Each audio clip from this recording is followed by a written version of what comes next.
Hello, public opinion aficionados, and welcome to Rasmussen Reports, where I am one extremely tired head pollster because I worked all weekend. I was up till 1 a.m. this morning. I've been processing polling for like 11 hours today. Now I'm going to cut this video and then I'm going to go back to process even more polls because we are in the middle of our massive set of 10 swing state polls. Well, actually, there aren't 10 swing states, but you know what I mean. And I just need to get these numbers to you. And so what we're going to be talking about is Pennsylvania and Georgia, which are now out only a few hours. And we're going to get really deep into the crosstabs. And at the end, you'll get a look at the most recent overnight results. And we'll take a quick look at Real Clear Politics as well. But I really first want to mention our very gracious sponsors at American Thinker who were able to fund us to go into this field. We haven't been able to do 10 states yet. It's more state polling than we've done in cycles, and we're really happy to have this opportunity. American Thinker is a daily internet publication devoted to thoughtfully exploring issues important to Americans. In addition to regular staff, our content comes from volunteer contributors in fields beyond journalism who are animated to write for the general public out of concern for the complex and morally significant questions on the national agenda. And that's great because as public opinion professionals, we love morally significant questions. We do it all the time. But because it's a sponsored poll, what that means is that you can go right now to rasmussenreports.com, click on the article, and download these crosstabs yourself. This is the most rich poll I've ever put into the field.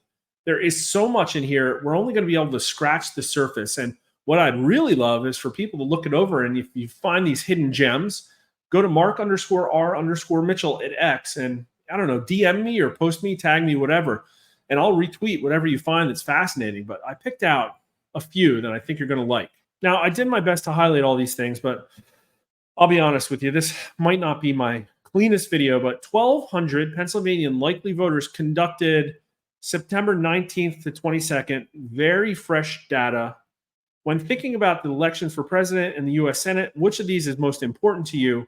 And what's fascinating here is for the first time, economy is still number one, 37%, but border security takes a back seat to abortion. Abortion, 17%, border security, 15%. And that's an indication, in my opinion, that this doesn't match up with the national numbers and shows that I may have collected a somewhat left-leaning sample. But look at Democrats. Now, for the first time, 28% of Democrats care about abortion more than the economy. That is really the first time we're seeing it. But Republicans care, obviously, most about the economy, 49%. With border security, too, that brings them up to 74%. And the independents here are also very heavy on the economy and border security. But this is a new question. Which issue is most important for the next president to solve? Abortion, illegal immigration, rising prices, or protecting our democracy? And they're all kind of split, although illegal immigration does rise to the top more than rising prices. But what's fascinating is to look at the party numbers, and Democrats care most out of this list about abortion rights, more than rising prices. Republicans, 77% care about the economy and illegal immigration, but independents agree, 62%. Only 19% of independents say that abortion is the most important issue. But if the elections for Congress were held today, would you vote Democrat or Republican? The generic ballot, and Republicans lead by 2 points in the generic ballot, which is a statistical tie, but you know, the fact that it leans Republicans, pretty important considering that this poll was actually oversampled by Dem plus 0.3. We could have made a case for a Republican oversample here based on the 2020 exit polling, but we did act conservatively, i.e. more left, in how we chose to weight this poll. But now this is fascinating. For Senate, David McCormick's actually in a tie with Bob Casey Jr., and that marks a real reversal because he was trailing by, I think, 2 or 3 points last time we went into Pennsylvania. And every Republican senator in all of our polls has been trailing Trump. And he is kind of trailing Trump, but he's also, you know, Trump is still tied here. This is a two-way matchup, and Trump and Harris are tied 48% to 48%. I think the last time we had Harris +1 in the two-way. So this might represent a little bit of an increase, but in the party numbers, There's really no crossover advantage at all, whatever. And so this is a very party divided state. I'll also tell you here the independent sample is really small, only like 14%. But independents lean Trump 47% to 41%. But what we'll go take a quick look at here is the numbers by religion. I'm never getting rid of this. I absolutely love this question because it shows in Pennsylvania that evangelical Christians go for Trump 73% to 26%. Way fewer Protestants and Catholics go for Trump, but I mean, they still do. But look at atheists, 85% to 12%. Now, I want to rewind a little bit and go right back up the crosstabs and look at the issue questions by religion. 62% of evangelical Christians, again, who go for Trump by 40, 50 points, whatever it was, 62% of them say economy and border security, and only 8% of them say abortion. I'm presuming that those are pro-life people, but look at the atheists. Abortion is their number one issue, 39%, almost twice what economy is. None of them care at all about border security or violent crime or global conflicts and war. They don't even care about Ukraine. The atheists care about abortion, as do the religious other, like agnostic. I don't know, this captures the Wiccans and stuff. 32% of them care about abortion, 22% the economy. They don't even care about climate change. That is unbelievable. And then on this question, evangelical Christians, 68% say illegal immigration, rising prices. But the atheists, their big issues are, oh, wait, all of a sudden we found one that's more important than abortion rights. 44% of atheists say protecting our democracy, i.e. getting rid of Trump, is the number one issue. Abortion, 24%, none of them care about illegal immigration. And just a reminder, atheists go for Kamala Harris 85 to 12, almost as much as Democrats do. But let's keep this moving.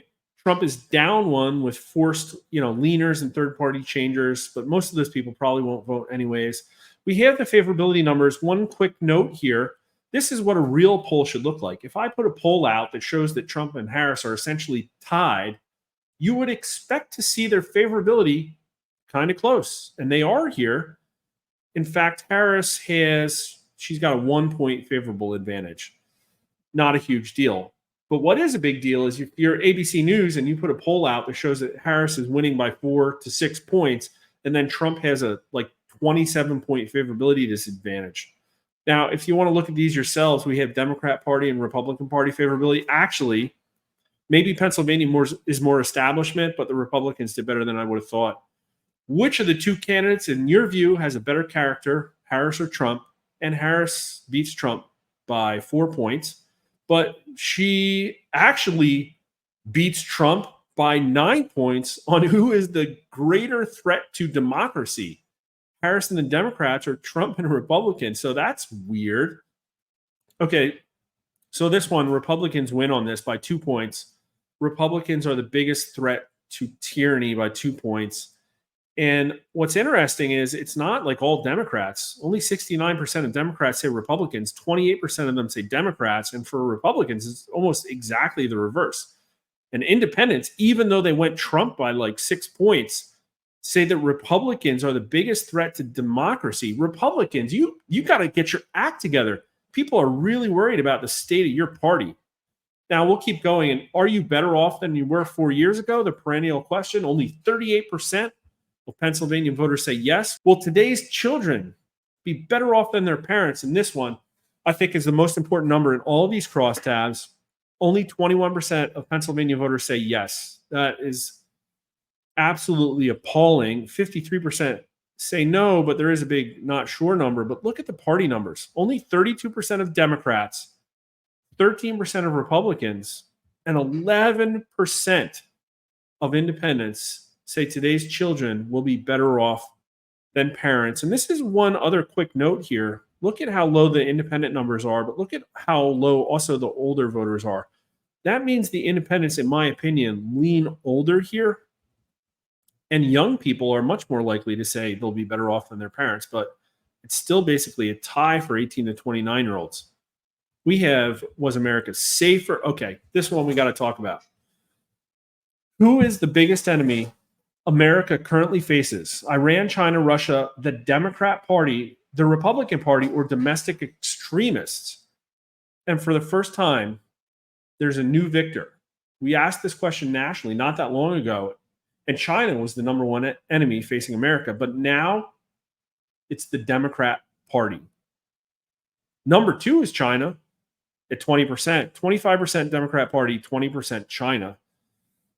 But third place goes to the Republican Party, and all those domestic extremists that the mainstream media talks about, it's only 13%. Russia is less of an enemy to Americans than domestic extremists are. That's pretty crazy. But if you go to the party numbers, Democrats by 30% say Republicans are the biggest enemy. And Russia, it's down to 17. Their number one was Russia, but that's gone, at least as far as Pennsylvania is concerned. And they're concerned most about domestic extremists, but it's only 21% of them.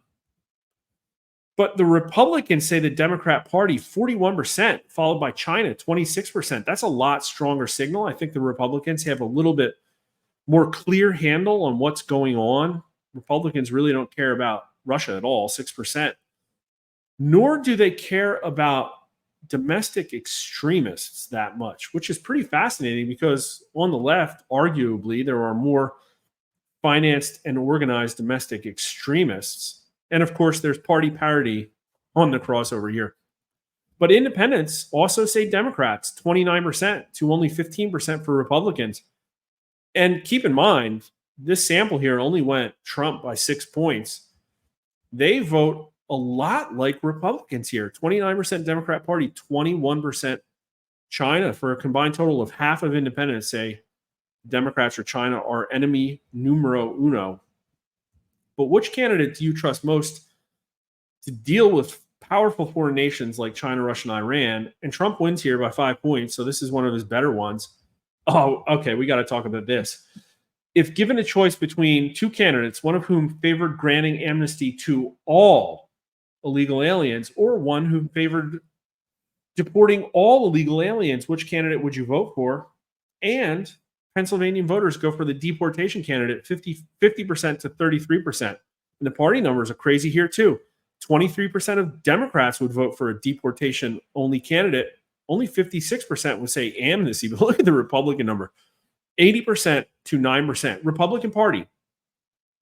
Republican voters in your most important battleground state, they want to see mass-scale deportation. My recommendation is for you, if you want to do better down ballot, get behind Trump here on this one. And independents are split, but like 43% to 40%. Crazy. And this is also another border question. The government is doing too little to stop illegal immigration, 62% to only 9%, too much. And everybody here says by a strong majority or a plurality that the government is doing too little. So even though the Democrats don't care at all about illegal immigration, at least they'll acknowledge that the government's not stopping it. 42% of them say too little, only 13% say too much. Republicans, 84 to 6, independents, 56 to 9. Who do you trust more to secure the southern border? Again, Trump wins by 12 points, but probably could have been higher. And this one, recent federal policies have added about 1 million new permanent immigrants to the U.S. each year. I didn't say illegal. This is legal immigrants, which is closest to the number of new immigrants the government should be adding each year. And a combined total of 53% of voters say a number less than the current number. 22% say zero. No more immigrants.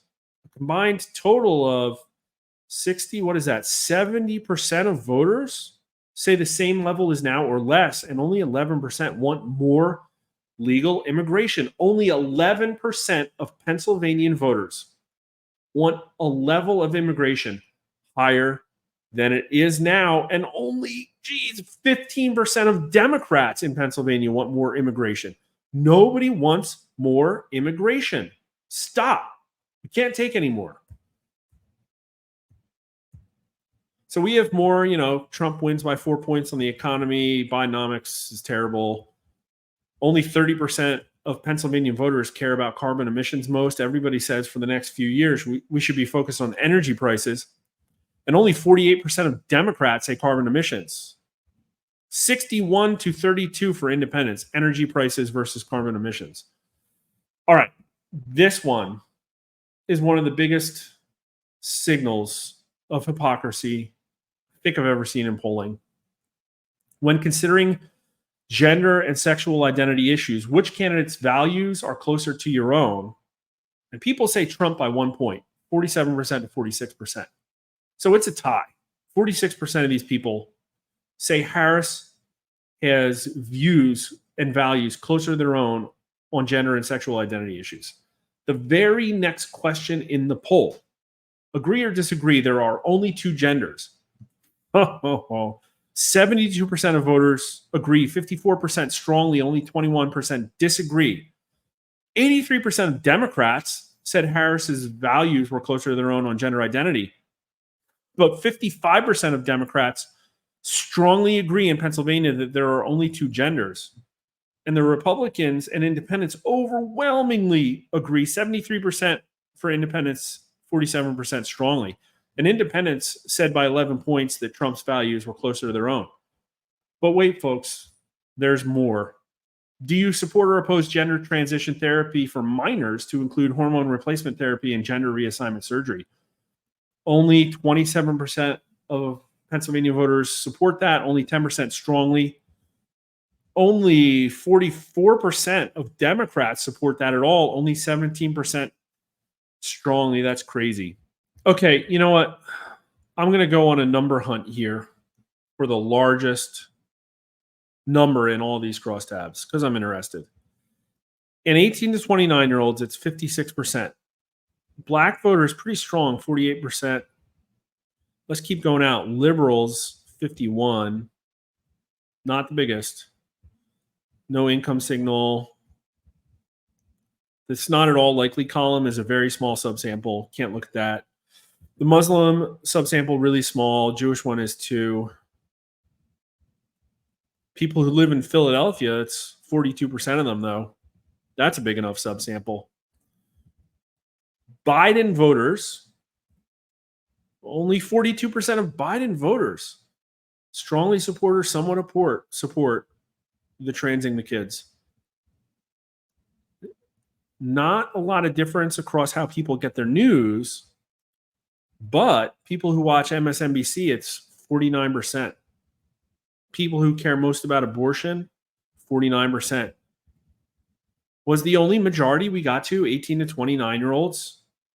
So it's really, I guess, a school thing or a trend, a craze among the kids. But who do you trust more for your political news? And this is interesting.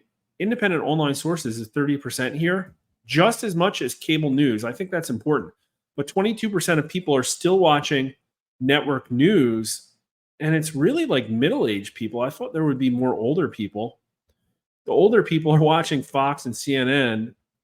And the people that are looking at independent news the most are 30 to 39-year-olds. So like young adults, probably with families.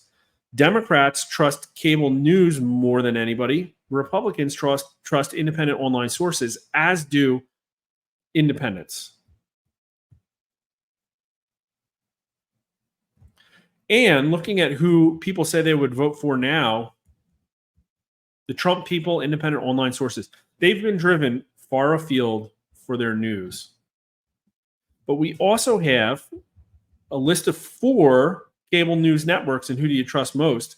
CNN, 24%, MSNBC, 20%, combined total of 44, Fox News, 26, Newsmax, 13. So Fox News and Newsmax are losing in Pennsylvania, 44 to 39, but 71% of Democrats trust CNN or MSNBC, but Republicans, it's 40% of Fox News, 23%, so 63. So Fox News and Newsmax are losing to CNN and MSNBC. That's another clue that this is a somewhat left or leaning sample, and maybe Trump is doing better. I'll give you one more very important clue. But also, it's interesting to note here that Newsmax is gaining quite a bit on Fox News. These numbers are really bad for Fox News compared to some of our previous polling. But here's the last clue, our final question here. And this is just in here to show that we are waiting to recalled vote. You're not going to see any like massive oversample of 2020 Biden voters here. We baked in his 1-point lead in 2020. But what I wanted to point out is that only 4% of this sample are people who said they voted third party or didn't vote in 2020. I suspect what you're going to see in Pennsylvania is much more turnout of new voters than this. And it all comes down to, in my opinion, who those new voters are. And unfortunately, that's something that really, as a pollster, I can't tell without more sampling. And I think there's a lot of reasons that the news is favorable to Trump. But in Pennsylvania, the Democrats do have a pretty great turnout machine. Here are the demographics. I think there's not much to point out other than Democrats are actually oversampled by 0.3 points. But let's get to Georgia. I am not going to go through all of these crosstabs again. You just want to see the matchups. I can tell you that directionally, the numbers are very similar in all of the issues and breakdowns for sure. If you find something different in Georgia versus Pennsylvania that is astounding, please tell me. But here, Republicans beat Democrats in Georgia by 5 points on the generic ballot. That's what I expect to see in a state that for most of its history has been pretty solid red. And Trump is winning by 3 points at the margin of error in the two-way, 50% to 47%. That's a really great showing for him in Georgia. But when you force leaners and third-party changers, he's up to 4 points here. Now, there is no Senate race. And I also will note that Trump is basically getting this 3-point performance while like losing the independent vote by 4 points. I have not seen that often nationally, so I also suspect that there might be a little bit of a leftward slant in this sample that didn't fully weight out. All right, we'll go to Real Clear Politics quick, and the average is Trump +2. New York Times Siena actually has Trump +4. Again, I think my sample's a little left. I'm totally fine with the New York Times being to the right of Rasmussen reports. That's a pretty fresh sample too. Trump +4, you take my +3 or +4, Trump's going to win Georgia. And I don't think Harris can really do much of anything except burst some pipes in order to win that state. That's some really tough news for her because that, I think, minimizes her, options for the pathway. But let's look at Pennsylvania. Harris, 0.7. That's a statistical tie. Interesting, just like my numbers. We have insider advantage. Hill Emerson to the right of us. Maris, which uses leftward bias inserting live operators, is got a tie. Quinnipiac's only got Harris leading by 5 in Pennsylvania. That's like the biggest endorsement for Trump that I've seen here. Man, look at all this Pennsylvania polling. Ours is going to come in and really not affect this much at all. But again, I really do think that just based on a hunch that Trump's probably doing more like +1 or +2. And with how leftward leaning most of the folks in the industry are, I mean, this is looking closer to more of like a lean Trump win than a statistical tie, to be honest with you. Hopefully I'll get back into the swing states at least 1 or 2 more times in October. I really want more polling to know for sure. But what I can say, this little bump for Harris here, I think is artificial from all the left-wing polls. I think they're neck and neck here. But let's talk about movement in the race. And last night, Sunday night's overnight results were Harris +2. And one of our readers noticed continuously that all of these Sunday night results are favoring Harris here. And I think that's fascinating. That could be like, listen, there's things like that happen in polling that's why we spread out the numbers and try and pick a date, time that we think really nails, like when the most people are available. But even so, that actually drove the race more for Trump because this -6 rolled off. So the moving average right now, I mean, Trump's back up to 50 and Harris is barely above 46 here. That's looking like a 4-point race nationally. Now, we still have, 3 more nights of data to collect before we will know what Thursday's shaping out like. We're going to have this +8 roll off probably because of that. But what I've been saying isn't that Trump is gaining momentum. It's that this is a solid 2-point race and we've seen a few swings. I expect that to hold up, and we probably need a few more nights of data before we really know for sure. But make sure you keep coming back to us to check on it, Rasmussen_poll at X, because we are the only people putting out daily results. And that's the only way that you can tell that you're being gaslit by the mainstream media who's trying to create fake narrative of momentum for Harris. It does not exist. Look at that chart. She hit a ceiling at 46 points, and the debate barely gave her a half a point bump, and it was gone in 3 days. That's incredible. So here's what's going to happen. I'm going to clip this video and upload it and then continue to process polls tonight. Our goal is to get the rest of the 6 battlegrounds out tomorrow, knock on wood. And then the following day, you're going to see some stuff that we haven't pulled in a long time, and I'm really excited about it. Virginia, North Carolina, Minnesota, and New Mexico. Why did I pick them? Because everybody wanted them. Do I think that Trump's going to be leading there? Definitely in North Carolina, but who knows with Virginia? I kind of doubt it, but I'm really interested to see, and I hope you are too. So follow us on YouTube at Rasmussen_poll, and hit me up at Twitter as well at Mark_R_Mitchell, and thanks for watching.